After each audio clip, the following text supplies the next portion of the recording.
మాతృ సమానురాలైన మమ్మల్ని అందరినీ వాత్సల్యంతో చూసుకున్న తల్లి ఆవిడ శివ సాన్నిధ్యానికి రోసే గారిని కలుసుకోవడానికి వెళ్ళారు.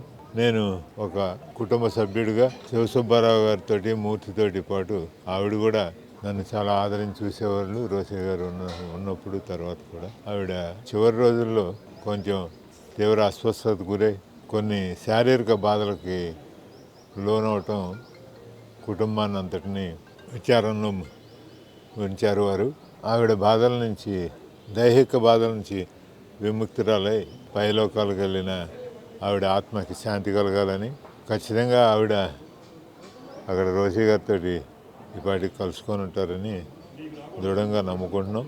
అట్లాగే శివసుబ్బారావు గారికి, మూర్తి గారికి, రమాకి, వారి తదితర కుటుంబ సభ్యులందరికీ, బేబీ అందరికీ పేరు పేరున వారు లేని సందర్భంగా ఆత్మస్థైర్యంగా వారు ఉంటారని వారికి హృదయపూర్వకమైన నివాళులు ఒక కుటుంబ సభ్యుడిగా అర్పించుకుంటూ ఉన్నా.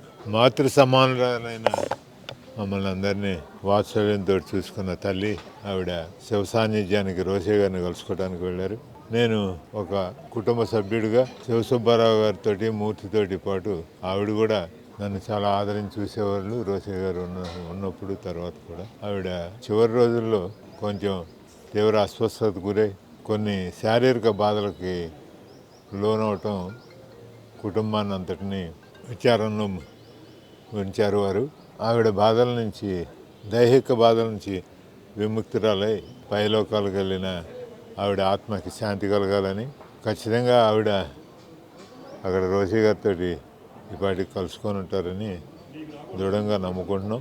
అట్లాగే శివసుబ్బారావు గారికి, మూర్తి గారికి, రమాకి, వారి తదితర కుటుంబ సభ్యులందరికీ, బేబీ అందరికీ పేరు పేరున వారు లేని సందర్భంగా ఆత్మస్థైర్యంగా వారు ఉంటారని వారికి హృదయపూర్వకమైన నివాళులు ఒక కుటుంబ సభ్యుడిగా అర్పించుకుంటూ ఉన్నా.